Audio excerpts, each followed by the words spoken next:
కృష్ణా జిల్లా పామర్రు కాన్స్టిట్యున్సీ. ఇక్కడ 2014లో వైసీపీ నుంచి ఉప్పులటి కల్పన గారు, టీడీపీ పార్టీ అభ్యర్థి అయిన వర్ల రామయ్య గారి మీద పోటీ చేసి 1069 ఓట్ల స్వల్ప మెజారిటీతో గెలవడం జరిగింది. ఫైనల్ గా ఇక్కడ ఈ సీట్ ని వైఎస్ఆర్సీపీ కైవసం చేసుకోవడం జరిగింది. ఇక 2019లో కనుక మనం ఒకసారి ఇలానే చూసుకున్నట్లయితే ఇక్కడ వైఎస్ఆర్సీపీ నుంచి ఈసారి అనిల్ కుమార్ కైలీ గారు, బీఎస్పీ పార్టీ అభ్యర్థి అయిన ఝాన్సీ రాణి మేడిపల్లి గారి మీద, ఈసారి టీడీపీ పార్టీ అభ్యర్థి అయిన ఉప్పులేటి కల్పన గారి మీద పోటీ చేసి ఫైనల్ గా టీడీపీ మీద 30,873 ఓట్ల భారీ మెజారిటీతో ఈసారి కూడా ఈ సీట్ ని వైఎస్ఆర్ సిపిఐ గెలుచుకోవడం జరిగింది.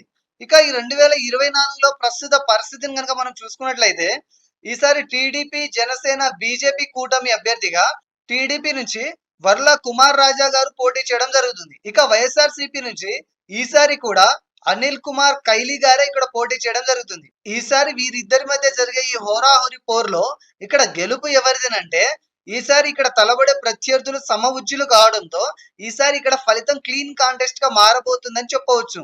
ఇక్కడ 2014, 2019లో ఇక్కడ మనం అబ్జర్వ్ చేసిన రిజల్ట్ ని దృష్టిలో పెట్టుకొని అలాగే కొన్ని ముఖ్య సర్వేలని పరిగణలోకి తీసుకొని పర్యవేక్షించి చూడగా ఇక్కడ కొంత ఎడ్జ్ మాత్రం వైఎస్ఆర్ సిపికే ఉందని తెలుస్తుంది. కానీ గెలుపు అన్నది కొత్తగా ఈసారి పోలవబోయే యువత ఓట్ల మీద కూడా ఆధారపడి ఉంటుంది.